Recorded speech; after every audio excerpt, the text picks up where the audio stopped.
Daniel, tu as un parcours professionnel totalement atypique. Parce qu'à la base, tu n'étais pas peintre, Non. tu étais boulanger. C'est surprenant.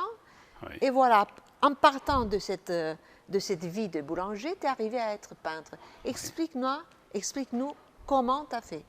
Tout gamin, j'ai déjà commencé dans le dessin quand j'étais petit. C'était un refuge, c'était mon refuge quand je voulais être tranquille. Et puis, j'ai toujours continué. À quel âge tu as arrêté avec la boulangerie? 40 ans, Non, à partir de 40 ans, tu t'es dédié totalement à la peinture. totalement. Non, pas encore, non, parce que j'avais encore à faire mon travail, à assurer les revenus de la maison. Mais je travaillais en même temps, la En peinture parallèle. et le dessin, en parallèle, voilà. Et de là, j'ai fait une première peinture, j'avais une grande toile, j'avais quoi, 19 ans. Je l'ai Que tu as exposée. vendu? Non, je ne l'ai pas vendue. Oui, j'aurais pu la vendre des centaines de fois, mais je ne veux pas.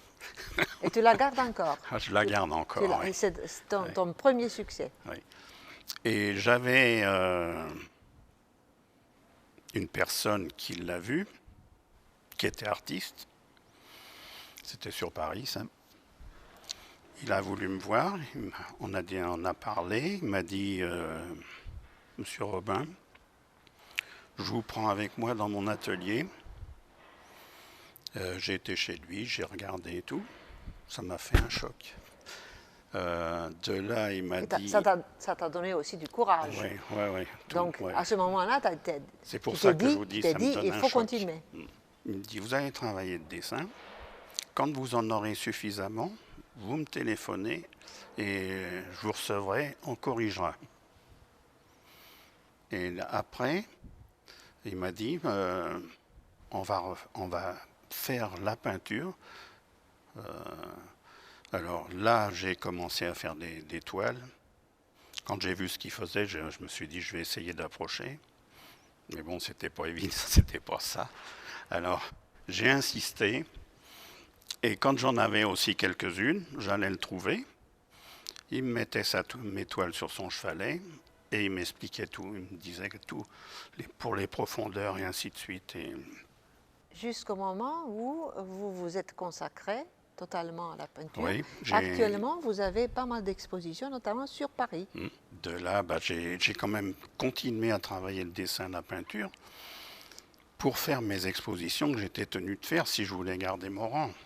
J'ai C'est continué devenu à votre prendre mode des de vie. cours, j'ai continué à en prendre des cours par des professeurs des beaux-arts, qui, eux, ils se déplaçaient. Comme moi, j'avais pas beaucoup de temps, eux, ils se déplaçaient pour m'enseigner. Et maintenant, c'est vous qui formez Qui ont formé les, les jeunes ou moins jeunes, Oui, c'est des moins jeunes. les moins jeunes surtout, oui, Oui. dans le dessin Mais et dans bon, la peinture. c'est... On dit toujours qu'il faut bien maîtriser le dessin Oui. pour s'attaquer à la peinture sur tous les supports. Chacun, après, fait ce qu'il pense, ce qu'il a envie. Hein. Il y en a qui veulent faire de la peinture directement. Bon, je leur dis, hein, je leur conseille. Hein. C'est pas la bonne voie. Quelle technique vous apprenez à vos élèves? Alors, en dessin, je l'apprends déjà la mine, le crayon mine, le langue de Chine, l'aquarelle, le pastel, L'huile, c'est l'huile aussi, oui, l'acrylique, toutes oui, les donc, toutes techniques. les techniques. Oui, en peinture et en dessin. Ouais. Quel message voulez-vous transmettre à vos actuels élèves et peut-être à vos futurs élèves? Parce que votre parcours professionnel, c'est vraiment un exemple de réussite. C'est-à-dire qu'on peut partir d'un métier qui n'est pas forcément un métier artistique et arriver à faire, comme dans votre cas, de la peinture ou un bon dessin. Oui. Mais quand on a la volonté d'y arriver, on se force. Hein, là, on est quand même une quinzaine d'hommes, de femmes. Et bon, c'est un plaisir pour eux parce qu'ils reviennent. Alors, Oui. Et donc le message, c'est celui, venez, peu importe votre métier, voilà. il y a la Ouais, possibilité ouais. de vous Il faut convertir. pas avoir, il faut et pas de avoir prendre de plaisir. scrupules, rien. Merci Daniel, merci beaucoup.